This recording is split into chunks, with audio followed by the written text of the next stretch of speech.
Welcome back to AM Northwest. He's known as America's holistic plastic surgeon with millions of followers on social media.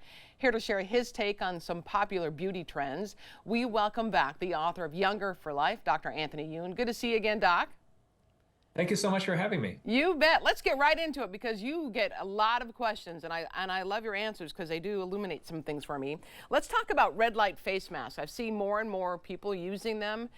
You put them on. They kind of look metallic, and then you put them on, and they're supposed to help you. How do they help? And I mean, do they help? Yeah, so the belief behind red light therapy, and you can do it with masks, you can do it with their tabletop devices, is that the actual energy from the red light gets transferred to the mitochondria of your cells. And going back to high school biology, we know that the mitochondria are the powerhouses of our cells. As we get older, they don't function quite as well. And the idea is that by transferring this red light energy to your mitochondria, it energizes the mitochondria. They create more ATP or energy, and essentially it energizes your cells. Now, do the studies show that that actually creates an improvement in your skin? And there have been a couple of smaller studies that do show an increase in the collagen and the elastin in your skin after using these red light therapy devices. Typically, it takes time. You know, it may take a few months to really start seeing and feeling those results, but they do work. They do work. You feel good about that? Yes, you have to be patient. Yeah, this is something that you typically will use these devices a few times a week for a good half hour, anywhere from 15 minutes to a half hour or so. And you do have to give it a couple months before you really start seeing any changes. Because you see not only the mask, but the wands that you use too. And that would take some time, I would think, if you're using the wand every day.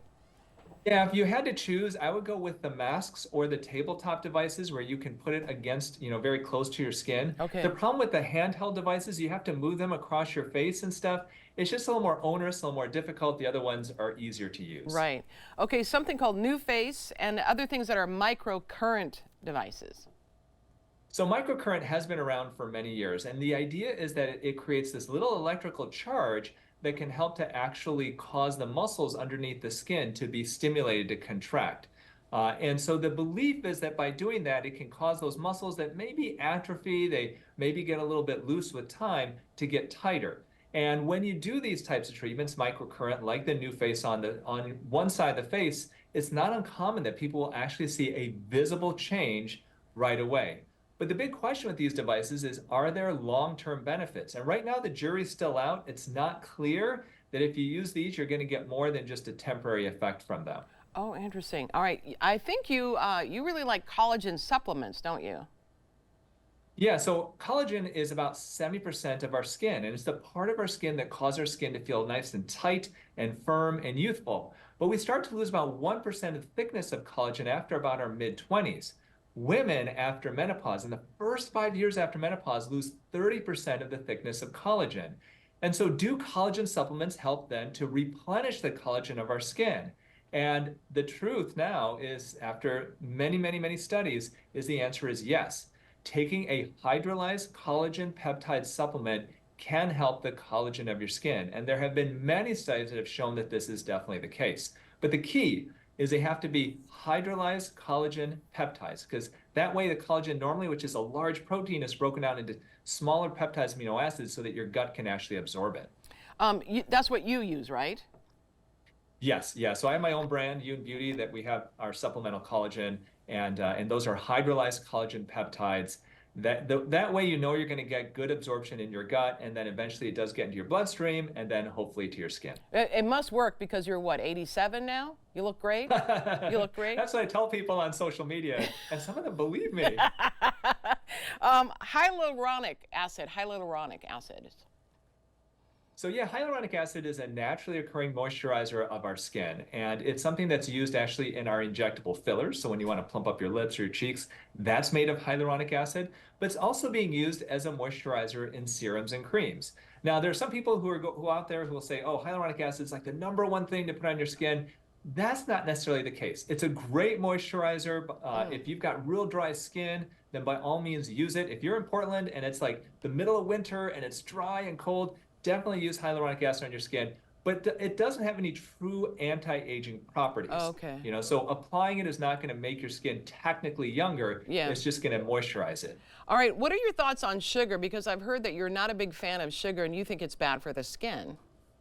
Yeah, if you were to pick one true like ager of our skin, one type of food, it would probably be sugar. And sugar ages our skin by the process of glycation. Glycation is basically a term that means that the sugar molecules will actually bond to the collagen. And the way I describe collagen is like the logs of a log cabin. And as we get older, those logs start to fray. Obviously, we lose some of it. And what sugar does is sugar will actually bond to the collagen, causing those collagen fibers to become kinked and more aged. So if you pick one type of food to try to reduce in your diet, sugary foods are the number one thing to reduce. Yeah, absolutely. And then I've been seeing some news articles about Botox, fake Botox, because people are always looking for a deal, right? And Botox is expensive. So you're saying, though, we really need to be aware of what kind of Botox we're getting. Yeah, there were actually several reports of counterfeit Botox being used all across the country and people getting really sick from it, getting actually botulism from it. So Botox is the most popular cosmetic treatment in the country. Over 5 to 7 million people have it done every year here in the United States, and it's very, very safe if it's done appropriately. But you've got to be careful. One way to look, okay, and the key that we spotted counterfeit Botox in these situations is Botox comes in 100 unit vials, and it's written right on the box, 100 units. The counterfeit Botox had 150 units on the box. That is not made that way. So take a look at the box if you're going to get Botox. If it says 100 units, then you have a better chance that that's real. If it says 150 units, then you got to then literally get up out of the chair and run leave. away. That place is trying to poison you with counterfeit Botox. Yeah, wow, incredible. All right, with our sunny weather now, we've got lots of sun here in the Portland area. So I'm going to guess that you're going to say sunscreen, the number one thing we need to keep in mind this summer. Yeah, sunscreen, number one, make sure it's an SPF 30. I encourage people to avoid the sunscreen sprays on your children because it does create a big cloud of sunscreen dust that we ideally don't want them breathing into their lungs. Oh. So if you've got the spray it on your hand and then apply it to your children. Just one simple tip. Yeah, Dr. Youn, always informative. We want to tell everyone again, the book is titled Younger for Life. Dr. Anthony Youn, thank you so much. Thanks so much for having me. Appreciate it. You bet.